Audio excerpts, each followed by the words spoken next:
We've got more news on the next update. The QA lead shared what they're focusing on for patching bugs, including sounds for chargers. They also discussed balance, haptic feedback, and so much more I'll be covering. If this video helps you out, hit the like button, subscribe, and turn on notifications below if you haven't already. Alright, Helldivers, let's talk about the silent chargers first. I'm sure most of you have experienced those ninja chargers that silently sneak up on you without you noticing at all. The QA lead, Jojo, has confirmed that it's on the list, and we should see a fix for it in the next patch coming up. A player asked if silent chargers are a feature or a bug. In response, Jojo replied that sound issues are on the list. Thankfully, they're looking at sounds too. The only thing is, I'd like to know if they're focusing on other enemy types, like the automaton tanks and chainsaw devastators. If so, that would be amazing. I mean, it sounds like that could be the case, considering he mentioned sounds and not just one sound for chargers. If you have any input on this, let me know in the comments what sounds could use some improvements. The next question is about the Plas 39 accelerator from the Killzone collab and whether it'll receive any changes. Jojo shared that he can't say much about it, but he did mention that he's talked with the balance team a lot about various weapons and noted that balancing is never done.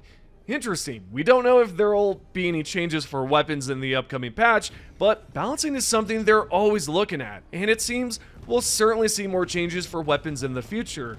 I know in the past, Pillistead replied to a comment about this, essentially stating that it could maybe use some tweaking, but noted it's a 3-burst sniper with 9 rounds per mag and mentioned that it isn't that great, but that's how the weapon works. So perhaps it'll receive a change. I've seen comments suggesting the developers should reduce the damage fall-off penalty or even remove it. Nonetheless, that's the answer we got for that weapon. Moving along, yesterday I talked about how the developers are working on updating Helldivers 2 to resolve various bugs, such as the anti-aliasing issue and a sample pickup bug that can happen. I saw a comment asking when this update would drop, and we don't have an answer yet, but someone on the official Helldivers Discord asked about it, as you can see here. The QA lead wrote that he can't share any details on when they're planning to release the next patch, but he did say that in the next patch they're going to resolve as many bugs as possible. In another response, he spoke to a player and said performance is getting a lot of attention.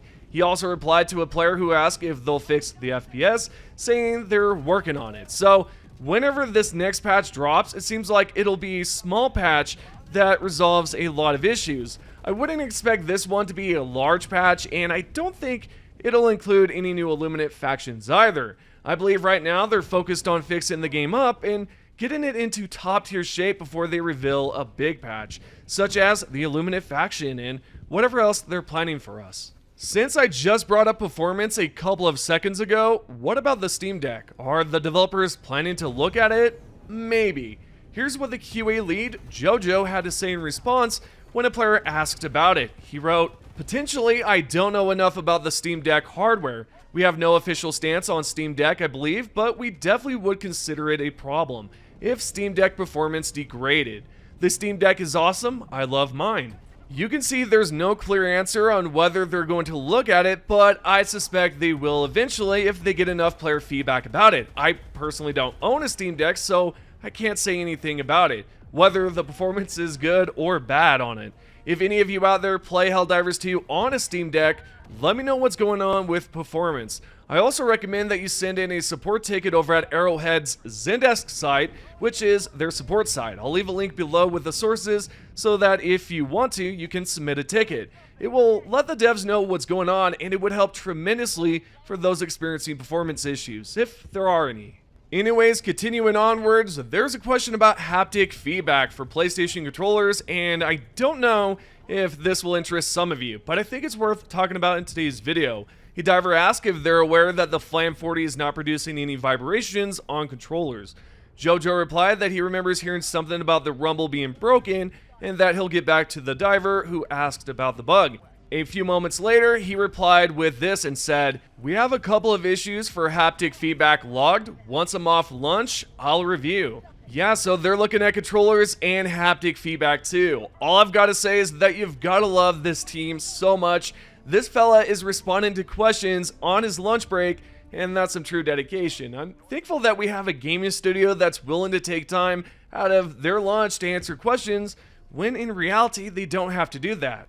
Okay, on a different note, a couple of minutes ago I talked about how players have asked about the patch date. The community manager Mitchimus confirmed there's no update planned for today after Bono asked a question about it. And shout out to Bono from the Glitch Unlimited Discord, man. I appreciate you so much.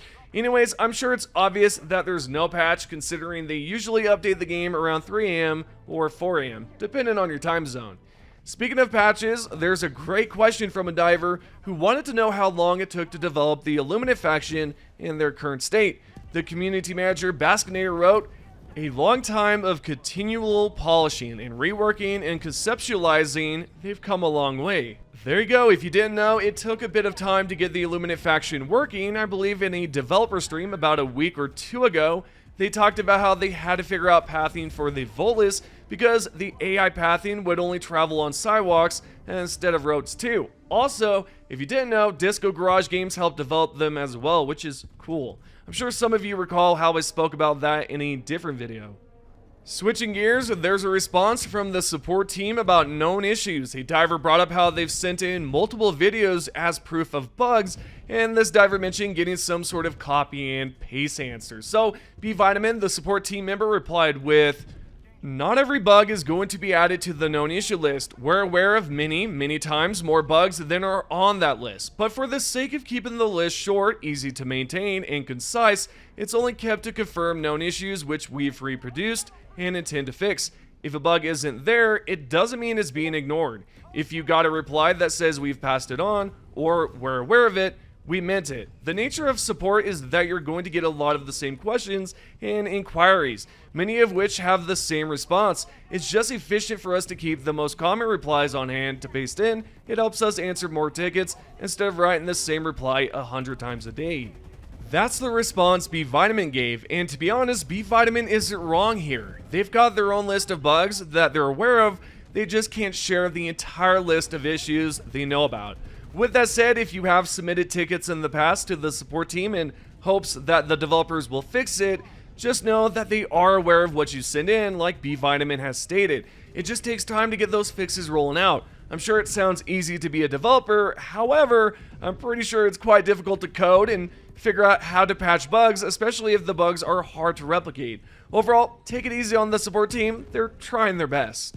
Continuing forward, B Vitamin replied to the same member who expressed frustrations that the developers are shelving bug feedback, noting how it's impacting the player experience, while also they acknowledge the developers' hard work and difficulties. B Vitamin replied with this and said, "I know you have submitted many bug reports. I've dealt with many of them. When I say I'm passing it to devs or that it's already known, that is true. I also understand it's frustrating that some bugs may stay in the game longer than you like, but there's always a reason we do what we do. Developers are very busy, and there's only so much time in the day. Bugs are logged and given priority, and the reality is that some stuff just has to wait. At any rate, I appreciate it when you send in a bug report. They really do help us out." Well, if any of you divers out there feel like you're not being heard, that's not the case. The developers and support team are listening to feedback, whether it's about performance, bugs, or suggestions, they are listening. But in this case, it's about bugs, and they're working hard to resolve the issues. It just takes time, and as B Vitamin has stated, there's only so much they can do in a day, right?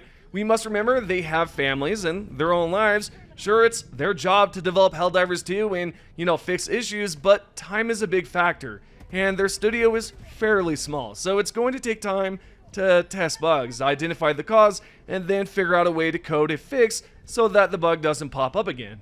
We're now going to move along and go over 2 more responses from Alex B from Arrowhead Game Studios. This is a developer right here, and he wrote this to a player. "We're working both on PC and PS5 performances. The next update is quite intense, so there's a lot of aspects to optimize. I can't tell you 100% it'll improve drastically, but I hope we can get back on track slowly at each updates." It looks like they're not just focused on PC, but they're also focused on PS5 as well. And he also, as you can see, says that it may not improve right away, but over time it'll get better and better, and that's good enough, right? That's good that they're just communicating with us. Lastly, Alex B responded to this player that talked about wading in water, and this is what he had to say. So I'd say it is a feature. We've actually discussed this among the team yesterday. This is the type of things that could be reconsidered if we see a real push from you guys. But so far, it's pretty much how we wanted it to be. That's pretty much all of the responses from the developer, the support team, the QA lead, all of that stuff. And I hope today this video was helpful and you guys kind of are just more informed and know what's going on. With that said, lastly, what we have for today is the top 3 comments. If you Helldivers would like to be featured, all you have to do is comment below.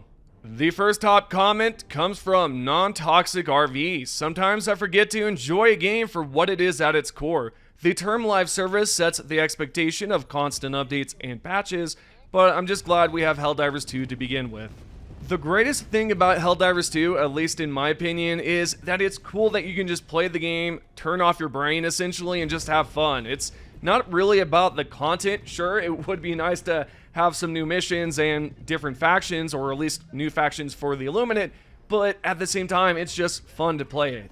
The second top comment comes from Edge of Sky 6684. I'm really thankful that Arrowhead listens to the community and tries to fix the game. Can't imagine how stressful that is. I haven't noticed any performance issues on my PC, but I feel bad for others that do. Yes, absolutely. At some point in this video, I actually talked about that, how difficult it must be to just code the game and figure out what's going on with certain bugs and how to patch it so that it doesn't pop up. You're absolutely right. The third top comment comes from the Trout Hammer. Good to see you again, buddy. You basically said in this post that players wouldn't get so antsy for new content if there was other ways to spend resources like samples, requisition slips, and certain things, right? To buy like colors, skins, and you even brought up the fish tank. Stuff like that would be pretty fun to have, and yeah, I absolutely agree with you there. I think if there was ways to progress towards certain goals and have long-term progression, then yeah, it would probably fix most of the antsiness, if that's a way to explain it. But yeah, I agree with you. Those right there are the top 3 comments. I appreciate everyone that's a member, that subscribed, and even commented in the last video. If you can, I would truly appreciate it if you considered subscribing, turning on notifications, and giving this video a like. My voice is very raspy right now. Anyways, thank you guys so much, and I'll see you in the next one.